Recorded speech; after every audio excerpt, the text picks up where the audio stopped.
Salut à tous, c'est Warren le stratège, mon nom connaissez Becan. Voilà, je tiens rapidement à faire cette petite vidéo parce que je suis assez choqué de ce qui se passe là. Donc, c'est la raison pour laquelle j'ai décidé d'en parler. C'est pas toujours évident de rester silencieux, mais bon, si on ne parle pas, qui parlera à notre place en fait. Donc, c'est cela. Ça ne va pas. L'Afrique est en danger. Et je pense que jusqu'à la preuve du contraire, la seule manière pour nous de continuer à combattre un système, ce n'est que par la parole en fait. Pour le moment, voilà. Jusqu'à ce qu'on trouve d'autres méthodes, mais pour le moment, c'est la parole qu'on emploie. Ce qu'il faut comprendre, c'est que moi je me pose toujours cette question, celle de savoir pourquoi le noir est le plus persécuté dans les quatre coins du monde. Et ça, je parle de persécution autant pour moi, et je pèse bien mes mots parce que c'est assez terrible la persécution dont fait preuve le noir actuellement. Et ce dernier est persécuté tant sur le plan économique et social et même éducationnel. Donc, l'heure est grave. Et conscient du fait que l'heure est grave, je pense que chacun doit prendre ses responsabilités. Mais c'est quoi prendre ses responsabilités?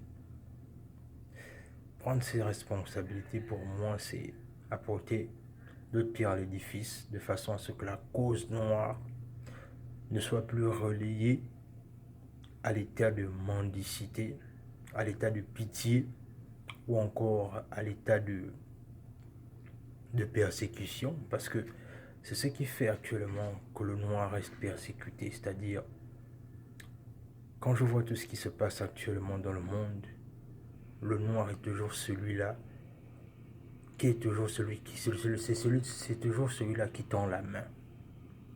C'est-à-dire la politique de la main tendue, c'est toujours le noir. C'est toujours le noir qui est toujours en train de tendre la main. Mais ça change quand? Je pense que le changement, c'est maintenant en fait. De façon à ce que chacun puisse comprendre que chaque noir est responsable du noir. Chaque noir est responsable du noir. Je m'explique. Quand je dis chaque noir est responsable du noir, c'est dans le sens là où chaque noir devrait être l'ambassadeur du peuple noir. Et pour être un ambassadeur, il faut connaître qui tu es, d'où tu viens et surtout où tu vas.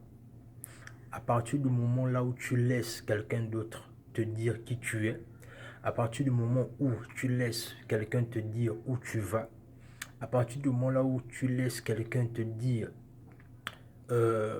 quels sont tes valeurs et tes principes, automatiquement, ça donne ce que ça donne de nos jours. Un peuple qui est complètement à la merci de tout et de tout le monde. Un peuple qui est persécuté, comme je le disais tantôt, à tous les niveaux. Un peuple qui est toujours vu comme étant un peuple misérable, alors qu'on a tout.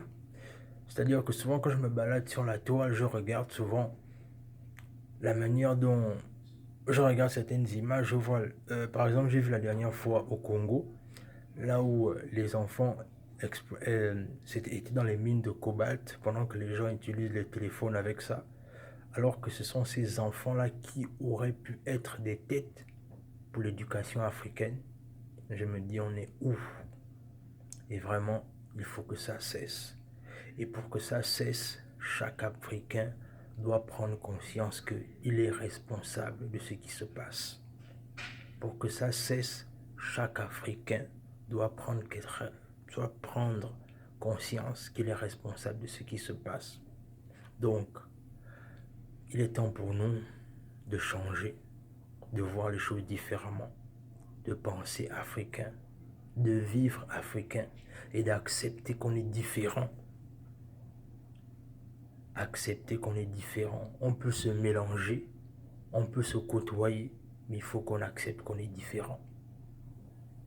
C'est par là qu'on va arriver à un autre niveau. Je vous remercie.